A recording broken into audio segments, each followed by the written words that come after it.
আসসালামু আলাইকুম সুপ্রিয় শিক্ষার্থী বন্ধুরা, আশা করি তোমরা সবাই ভালো আছো। তো আজকে আমি এসেছি ষষ্ঠ শ্রেণীর শিক্ষার্থীবৃন্দদের জন্য। তো বন্ধুরা, আজকে আমি আলোচনা করব তোমাদের বাংলাদেশ ও বিশ্ব পরিচয়ের প্রথম অধ্যায় সমাজ বিবর্তনের ইতিহাস। তো চলো বন্ধুরা, আজকের এই অধ্যায়টি শুরু করা যাক। তো বন্ধুরা, চলে এসেছি আমাদের প্রথম অধ্যায়ে সমাজ বিবর্তনের ইতিহাস। তো এখানে তোমরা সমাজের ধারণা নিতে পারবে, এরপরে সমাজের জীবনের প্রাকৃতিক ও ভৌগোলিক যে প্রভাবগুলো রয়েছে, তারপর সমাজ বিকাশে যে বিভিন্ন স্তরগুলো রয়েছে সেগুলো সম্পর্কে জানতে পারবে। তারপর বিভিন্ন ধরনের সমাজ সম্পর্কে জানতে পারবে, পশুপালিত, কৃষিভিত্তিক সমাজ, শিল্পভিত্তিক সমাজ ইত্যাদি ইত্যাদি। এছাড়া তোমরা বাংলাদেশের সমাজের প্রকৃতি জানতে পারবে, বাংলাদেশের সমাজের ইতিহাস কিছুটা জানতে পারবে। তো চলো বন্ধুরা, এখন আমরা চলে যাব এই অধ্যায়ের অনুশীলনী পর্বে। তো ষষ্ঠ শ্রেণী বাংলাদেশ ও বিশ্ব পরিচয় সমাজ বিবর্তনের ইতিহাস প্রথম অধ্যায় বিষয় নাম্বার 1 থেকে 8 পর্যন্ত অনুশীলনী সমাধানগুলো দেখব বন্ধুরা। তো প্রথমে বন্ধুরা আমরা চলে যাব কিছু বহু নির্বাচনী প্রশ্নে।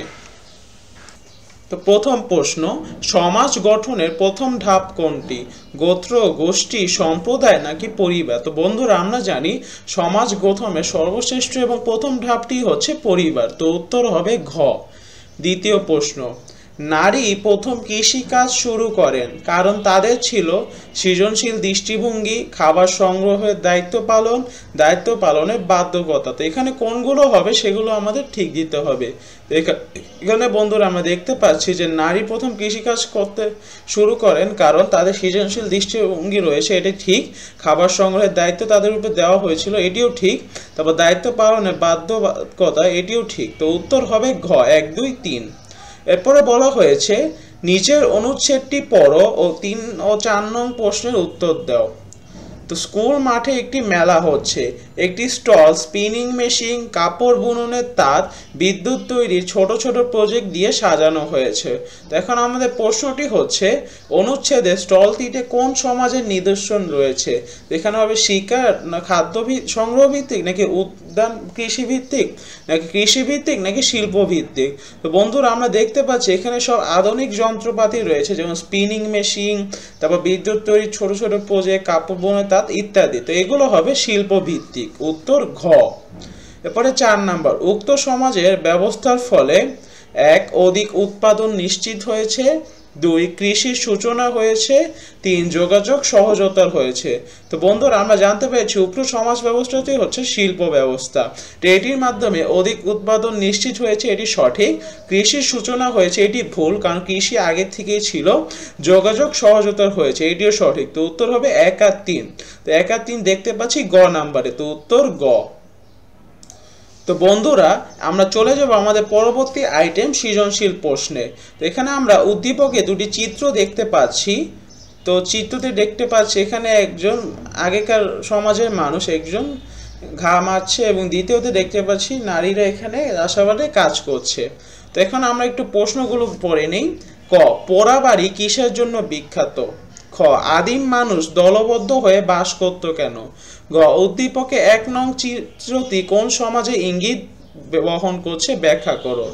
ঘ, 2 নং চিত্রে ইঙ্গিতকারী সমাজে উদ্ভাবক মেয়েরাই, বক্তব্যটি মূল্যায়ন করো। তো চলো বন্ধুরা, এখন আমরা উত্তরগুলো একটু দেখে নিই। 1 নম্বর সৃজনশীল প্রশ্নের উত্তর। তো কয়ের উত্তর হবে পোড়াবাড়ি তার ঐতিহ্যবাহী চমচমের জন্য বিখ্যাত। পোড়াবাড়ির চমচম বাংলাদেশের একটি অন্যতম ঐতিহ্যবাহী মিষ্টি। খ, আদিম মানুষ দলবদ্ধ হয়ে বাস করত কারণ এটি তাদের জন্য অনেক দিক থেকে সুবিধাজনক ছিল। হিংস্র পশুদের আক্রমণ থেকে রক্ষা পাওয়ার জন্য দলবদ্ধভাবে থাকা জরুরি ছিল। দলবদ্ধ হয়ে শিকার করা এবং খাদ্য সংগ্রহ করা সহজ ছিল। প্রতিকূল পরিবেশে টিকে থাকার জন্য একে অপরের সাহায্য প্রয়োজন ছিল। দলবদ্ধভাবে থাকলে বিপদ আপদে একে অপরকে সাহায্য করা যায়। এখন আমাদের গ নং প্রশ্নের উত্তর। উদ্দীপকে 1 নম্বর চিত্রে দেখা যাচ্ছে একজন আদিম মানুষ পাথরের তৈরি হাতিয়ার ছুঁড়ে শিকার করছেন, যা আদিম সমাজ বা প্রস্তর যুগ বা স্টোন এজের ইঙ্গিত বহন করছে। এই যুগে মানুষ পাথরের হাতিয়ার ব্যবহার করত জীবিকা নির্বাহের জন্য, বিশেষ করে শিকার ও সংগ্রহের কাজে। প্রাথমিক সময়ে মানুষ শিকার করতে এবং প্রয়োজনীয় দ্রব্যাদি সংগ্রহ করতে পাথর, কাঁচ বা কাঠের হাতিয়ার ব্যবহার করত। এই সময়ে পাথরের তৈরি হাতিয়ার যেমন চূড়া, শিকল, কাটা পাথর ইত্যাদি শিকার, খাবার সংগ্রহ এবং নিজেদের সুরক্ষা নিশ্চিত করতে ব্যবহৃত হতো। আদিম সমাজে শিকার ছিল মানুষের প্রধান জীবিকা এবং তারা গোষ্ঠীভিত্তিক জীবনযাপন করত। শিকার ও খাদ্য সংগ্রহের মাধ্যমে গোষ্ঠীর মধ্যে একে অপরের সাহায্য এবং সহযোগিতা প্রতিষ্ঠিত হতো। এছাড়া পাথরের হাতিয়ার ব্যবহার করে তারা আশেপাশের পশুদের তাড়া করত এবং তাদের দৈনন্দিন জীবনযাত্রা ছিল প্রকৃতির উপর নির্ভরশীল। চিত্রটি প্রমাণ করে যে প্রস্তর যুগে মানুষ আধুনিক প্রযুক্তি ও সরঞ্জাম ছাড়া প্রকৃতির সঙ্গে সংগ্রাম করে বেঁচে থাকার কৌশল অনুসরণ করত। এরপরে বন্ধুরা আমাদের ঘ নাম্বার প্রশ্নের উত্তর। উদ্দীপকে 2 নং চিত্রে দেখা যাচ্ছে মেয়েরা দল বেঁধে কৃষি কাজ করছে, যা উদ্যান কৃষিভিত্তিক সমাজের পরিচয় দেয়।